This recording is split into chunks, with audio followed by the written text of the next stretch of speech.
Today we're going to explore Fushimi Inari. It's legendary in Kyoto for a good photo op, but it is so much more than that as well. I got here a little late, a little after 7 o'clock, so I rushed through the lower shrine. I wanted to beat the crowds as much as I could. Stop and look at the map on the way up. When you get to the top, take a right where the trail splits. Oh man, there's already so many people here. So these are the iconic torii gates, and in the front here, this is where all of those picturesque photos are taken. It's also the most crowded area of the entire mountain. As we climb through the top, you're gonna see a couple other shrines along the way of all varying sizes. In Shinto belief, the entire mountain is very sacred. So as you trek up the mountain, you're making your own spiritual pilgrimage. If you're like me, you're probably asking, what is on the torii gate? Written on the torii gates are the names of businesses that have purchased the torii gate, and the closer you are to the bottom, you'll notice the bigger the torii gates are, so this also means the more expensive they are. So as you walk through these gates, you're actually walking through so many prayers and offerings to the spirit of Inari. They believe that Inari is the deity of rice, agriculture, prosperity, and business success.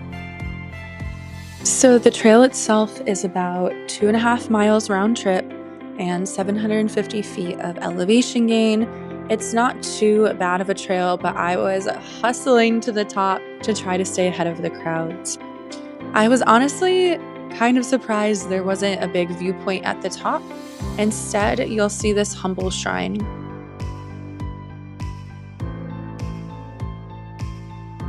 We'll take a quick look at the shrine before we start our trek back down.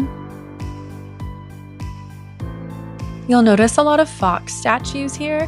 Foxes are considered the messengers of Inari, so everything up here has its meaning.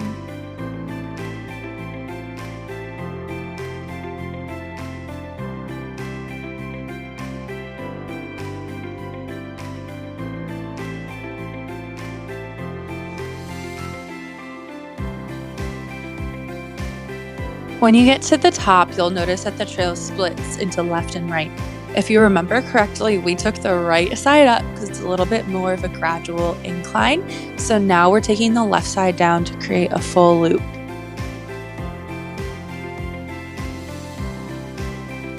They say the farther you get up, the less crowds there are. And while it's definitely true that the most crowds are at the bottom, don't expect to be on this trail by yourself. You might have noticed on the way up that there are quite a few shops and tea houses. These are not random tourist additions, although they do feel a little bit like that now. Historically, when visiting shrines, this was a pilgrimage for people. And so the tea houses actually existed initially to support those pilgrims. This area is also home to plenty of wild boars, so be careful if you are hiking here in the dark. I did read a bunch of Google reviews that mentioned wild boars when they were hiking at night, so just be mindful of this.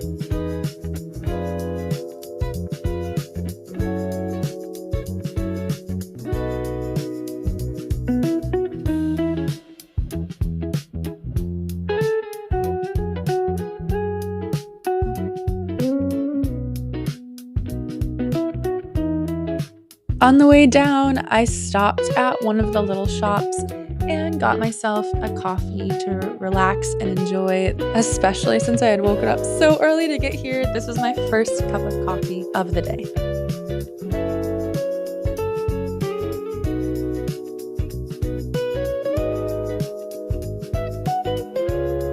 About halfway up the trail, you'll come to the viewpoint of the city of Kyoto.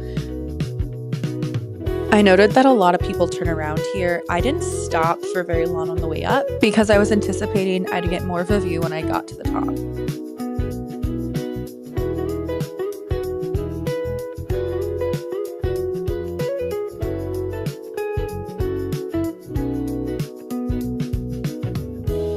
And in Japan, near the entrance to the shrines, you're going to see a lot of stores. These are towns that grew to support the pilgrims coming to worship. They have some really cool stuff. I got this ice cream. It was advertised that it wouldn't fall over if I turned it upside down, so I had to test it. Overall, I definitely enjoyed my trip to Fushimi Inari. I really enjoyed the hike up and I would recommend it. It's very peaceful and relaxing once you get past the crowd. So I hope this video shows you what to expect. Thanks for watching.